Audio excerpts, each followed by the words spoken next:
mind. And it's everywhere now. Whereas, and this is something that my husband says, he doesn't have any social media because he's like, Instagram is pornography. I open my Instagram and I've got Emily Ratajkowski's butt cheeks. Yeah. And I'm not a man, so I don't have that same biological reaction to seeing it. But I can only imagine how difficult it is for a man when you open an app and you've got Kim Kardashian offering her body to Emily Ratajkowski.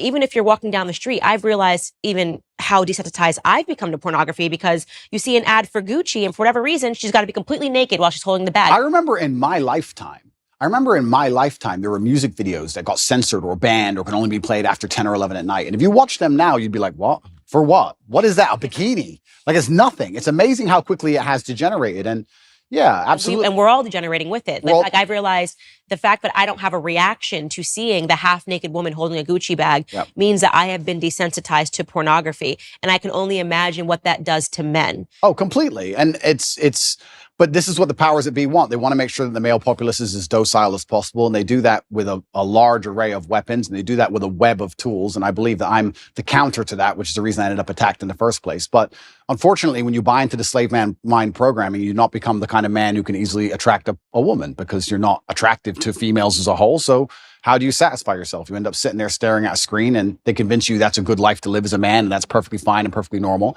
And you don't even get to genetically reproduce. I do also, though, and I want to make this clear, I do believe in absolute and utter self-accountability as a man. I think as a man, everything that happens to you is your fault. Me going to jail was my fault. Me being attacked online was my fault. If all these bad things that happened to me, I will take responsibility for, even if I believe they were unfair or unjust. And I think that any man who's going to sit there and say, I'm struggling, he also needs to wake up and understand that if you're going to truly struggle to not click on a website, then you're going to deserve the terrible life you're going to live.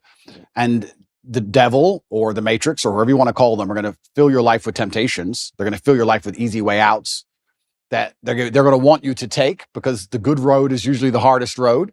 And if you're going to continue to fall for them, then you're going to have to suffer the consequences of that. So it's double-edged. It's certainly difficult that pornography is everywhere and men are struggling with it.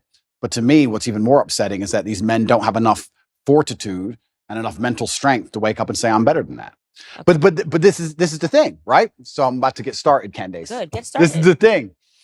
But this is the thing, right? So when you attack a man's mental fortitude on one issue, you attack on all issues.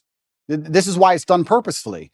To resist a slave mind, you need to be able to resist in the first place. How can you resist a slave mind if you have no physicality, you have no willpower, no ability to mentally resist anything? Well, then what you're going to end up doing, you're going to end up eating the bugs and watching the porn and sitting in front of your computer. And that's what they want from the people. So